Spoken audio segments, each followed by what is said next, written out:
In this video, you are going to learn about SQL database projects and how to use them for Microsoft Fabric warehouse deployments. Stay tuned.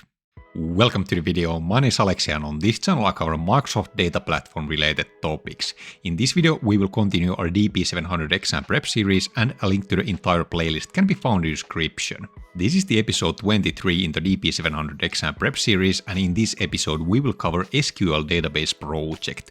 In the previous episode we have already covered deployment pipelines and successfully deployed a warehouse using those. Now we are going to cover an alternative method for warehouse deployments using SQL Database Project. Like in every episode in this series, we'll first start with the theory section, followed by demos/tutorials on Fabric, and then we end the episode with few questions related to topics covered in the episode, so that you can test your knowledge. But now, let's get started. Let's first start by covering an overview of the SQL Database Project and its deployment process. Let's first imagine that we have a Microsoft Fabric workspace that is dedicated for development work, and in that workspace we have a warehouse called Warehouse 1, and in that warehouse we have a DBO schema, and in that schema some objects like tables, views and stored procedures. Now we would like to deploy the contents of this warehouse to our testing workspace. For that we can use the SQL Database Project. Our options here are to sync the warehouse to a Git repo that will then expose its structure in the SQL Database Project format, or we can download this same structure from the Fabric UI as a zip file. In this case, we have synced this warehouse to a Git repo that exposes the structure of the warehouse in the SQL Database Project format. Basically, warehouse is represented as folders and files. We have dedicated folders for each schema like DBO, and under those folders we have more folders for different types of objects like tables, views and stored procedures. And in those folders we then have SQL scripts for creating those objects, like for example the employees table in this picture. We are going to take a look at this structure more closely in the demo/tutorial section of this video, but this gives you the idea how the warehouse looks in the version control and as a database project. Then we can sync the Git repo or open the contents of the zip file that we have downloaded in a tool like VSCode that can be used to interact with the SQL database projects. Then in VS Code, we can edit the files in the SQL Database Project and, for example, define new SQL scripts that could create more objects to the warehouse. Also, it is good to highlight that since the data itself doesn't get committed to the version control, we have only the create table statements, etc. here to work with, and not the actual data. After we have done our possible changes, we can proceed to our next step in our deployment process and use tools in VS Code to build the database project into a DACPAC file. And you might ask, what is a DACPAC file? Basically, a DACPAC file is a special file that stores the structure of a database that in this case is our warehouse. You can think of it like a zip file for your database structure that has been validated, since a successful build of a DACPAC file can be done if there are some errors in the code or some dependencies between objects are not defined correctly. For example, that we have a view that is pointing to a table that doesn't exist. Then after that, our DACPAC file can be then deployed to our target warehouse in the test workspace using tools in VS Code. And that will then make changes and populate our test warehouse with objects coming from the DACPAC file. And remember, this just means populating the structure and not the actual data. Also, it is good to note here that the build and deployment of the DACPAC file can be easily scripted and automated. Those who have more experience working with Azure SQL databases and warehouses could be familiar with automating this part in Azure DevOps or GitHub deployments. In that workflow, we would commit the changes to our database to Git repo and then use a deployment pipeline in those services to handle the build and deployment of the DACPAC file to the database in the next environments. We are not going to cover this in the demo, but it is good to know that this is possible with SQL database projects. The last thing that I want to highlight on this slide is that using the SQL database project is an alternative method to using Fabric's deployment pipelines. When you use deployment pipelines, you don't have to deal with building the DACPAC and deploying it, since Fabric deployment pipelines will handle that logic for you. Next, let's take a look at prerequisites that you need to set up in order to use database projects and do deployments from your local computer that we are going to do in the demo. First, you would need to install Visual Studio Code, that is commonly known as VSCode. That tool is going to be used as the tool for making changes to SQL Database Project and building and deploying the DACPAC file. Then you need to install Git. Of course, this is not totally mandatory if you would just download the database project without syncing your workspace to Git. But I would highly recommend trying out database project with Git integration. And that is what we are going to do in the demo/tutorial. Then you need to have .NET SDK installed, that is needed to build the DACPAC file. And lastly, you need to install the SQL Database Project extension for VS Code. That is the dedicated extension for interacting with SQL Database projects and doing deployments from VS Code. And as a final note, I want to say that VS Code is only one of the tools that can be used to do the steps we are going to do in the video. Very common is to see the use of Visual Studio as well for interacting with SQL Database projects. Also, command line interface can be used to build and deploy DACPAC files, and that is the tool that is used in Azure DevOps and GitHub deployments. But now let's go to Fabric and do a demo/tutorial together. Before we open Fabric, I would like you to know that I spent a ton of my free time creating these videos for you, and that's why I would like you to hit that like button and subscribe to the channel for more DP-700 and Fabric content. This doesn't cost you anything, and I would highly appreciate that. Also, you can join my YouTube channel as a member and get some exclusive perks like early access to many of my videos, members-only videos, priority reply in comments, and much more. And as a cherry on top, the theory slides in the video are also available for channel members to download. And another way of showing support is to buy me a cup of coffee by clicking the Buy Me a Coffee link in the description. But now let's go to Fabric.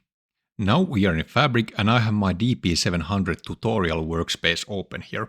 And in this workspace we have this one warehouse DP-700.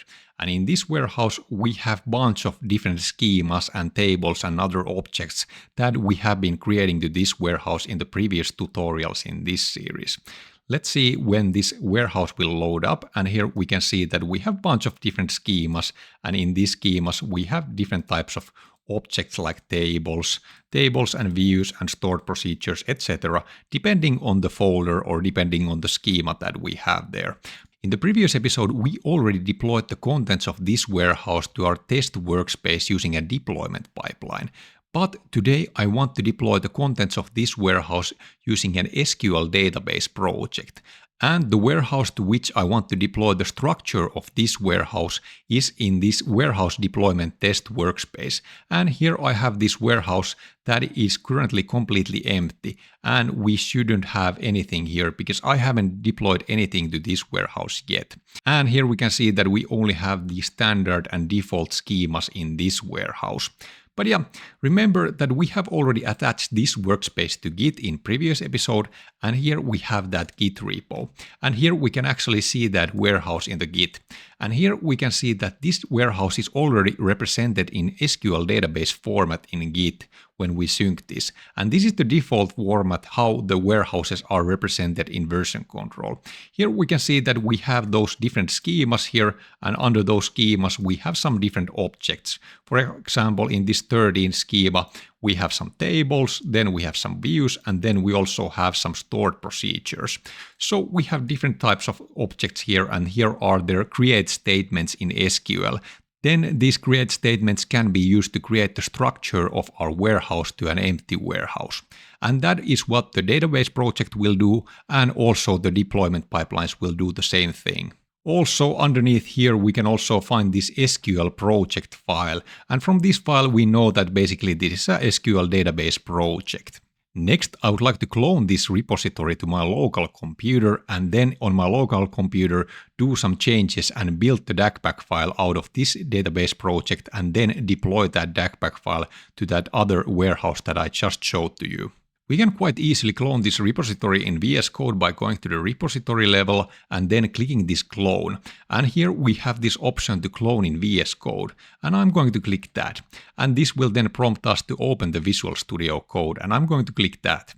Then next we have to select the folder to which we want to clone our Git repo. I have already this Git repos folder here, and I'm going to clone that Git repo here. So let's clone that there, and now the VS Code will start to clone that, and then we can open up that. And here we can now see the local version of that Git repo here in VS Code. And remember that you need to have those prerequisites installed that I covered there on the theory section in order to do these steps with me. And remember that one of the crucial things that you have to install is this SQL Database Project extension that you can find in the VS Code marketplace, but I have already that installed. And after you have installed that and cloned your Git repo, then you can open up this Database Projects tab here. And this will identify that I have two database projects in my Git repo.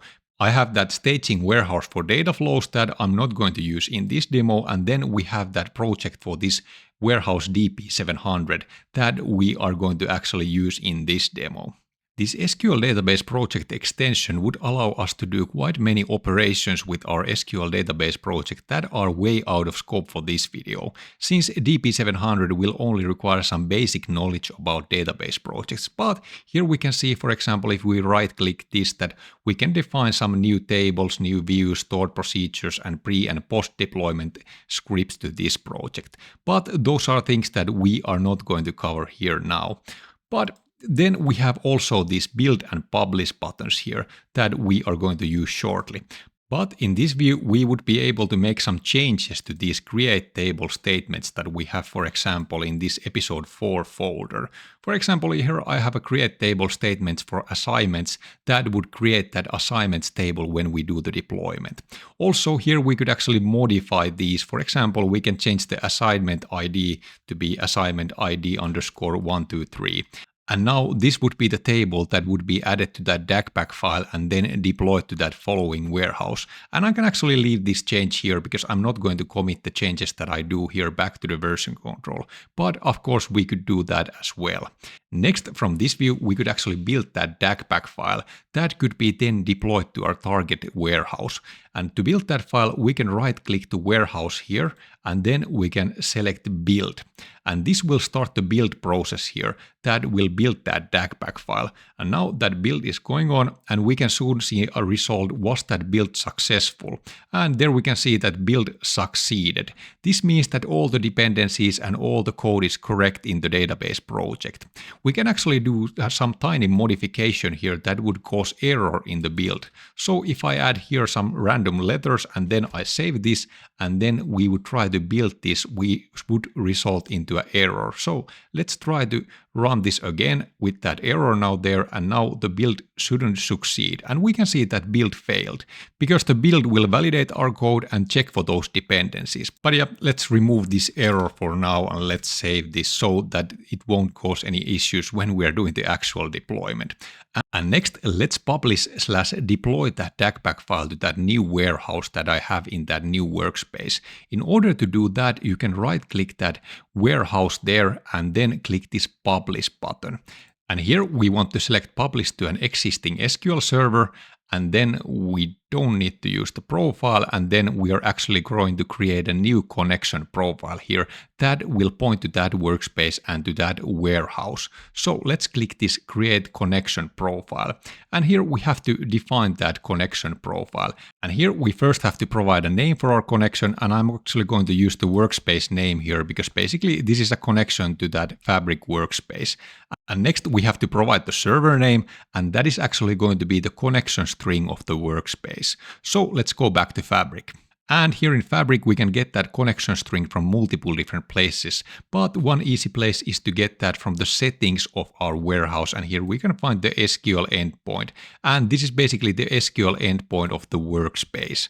And now it has been copied, and while we are here we have also this option here to download the SQL Database Project. Basically this would then download a zip file that would contain that same structure that we just saw in the Git repo, but in that dedicated zip file that we could then use to do the deployments without using Git at all. But of course, like I have covered previously, using Git is a best practice here. And now, since we have that connection string, we can input it here, and there is the connection string, and then the authentication type, I'm going to select the Microsoft Entra ID, And I'm going to use my account for doing that connection. And then basically we can click connect. And now the connection to the workspace's SQL Analytics endpoint has been made, and underneath here we can see that warehouse, since it is the only data store in that workspace that has that SQL Analytics endpoint. And under that warehouse we shouldn't see much, since we haven't done any deployments to that warehouse yet, nor created any items there. But now we have that connection, and now we would be able to actually deploy the contents of that warehouse project to there. So let's go back to this slide where we are managing that database project and then redo that thing that we just did. So let's click publish and then publish to existing SQL servers. Don't use profile, and then we select the connection that we just made there, and then we click that. And next, I think it will prompt us to select the database. And here we have that warehouse DP-700 deployment test. I'm going to select that, and then we can generate the script or publish, and I'm going to actually click the publish button. But before we do that, I will change the position of my face so that we can see what's happening underneath my face. But yeah, I'll click this publish. But now we can see here that deployment is in progress and the build has already succeeded. And it is now publishing that DACPAC file to that warehouse. And now after like 10 seconds that is done and the deploy DACPAC has succeeded. Okay, let's recap a bit what just happened here. So basically we just built the structure of this warehouse into that DACPAC file, and then we used that DACPAC file to deploy that contents to that warehouse that we have in that new workspace. And soon we will go to Fabric and check out, do we have the same structure that we have in this SQL database project there in that warehouse, including this tiny change that I made to this assignments table here. But yeah, let's go to Fabric. And here we have that new warehouse. Let's refresh this and let's see, do we have more schemas here? And indeed, here we can see that we have new schemas here. And let's check out, do we have that tiny change here that I made to that assignments table? So let's click that. And there we can see that we have that 1, 2, 3 there. But as you can see, we don't have any data here. That is because the data is not committed to version control and not included to the database project. We cannot deploy the data itself. So now we would need to run some data pipelines or do some other things to get data to the warehouse. But yeah, like I said, now we're just scratching the surface what comes to these database projects. But since DP-700 doesn't really require that in-depth knowledge on the database project, we are not going to cover those in this video. But leave some comments to the comment section down below if you'd like to see me more advanced topics related to database projects and warehouse in upcoming videos after I'm done with this DP-700 series. Next, let's have a question about database projects so we can test, did you learn anything in this video? But before we do that, I would like to tell you about this website called certiace.com that offers free custom-made practice questions to Microsoft certification exams like DP-600 and DP-700. And I'm actually one of the co-founders of this website. But after watching this video, go check out certiace.com. But now let's have that question. Our question today is, what type of file we get as an output when we build a SQL database project into a deployable artifact? A. SQL Pro J, B. XMLA, C. JSON, D. DACPAC. Now think about the answer for a moment and pause the video. I will reveal the answer in 3, 2, 1. The correct answer is D. DACPAC, and this should be the obvious answer to anybody who has watched this video, since we have covered multiple times that the DACPAC is the output artifact when we build SQL database project. And that is all that I wanted to cover here today. If you'd like to continue your learning journey towards getting that DP-700 badge, check out the next video in this series. But now I thank you for watching and see you in the next video.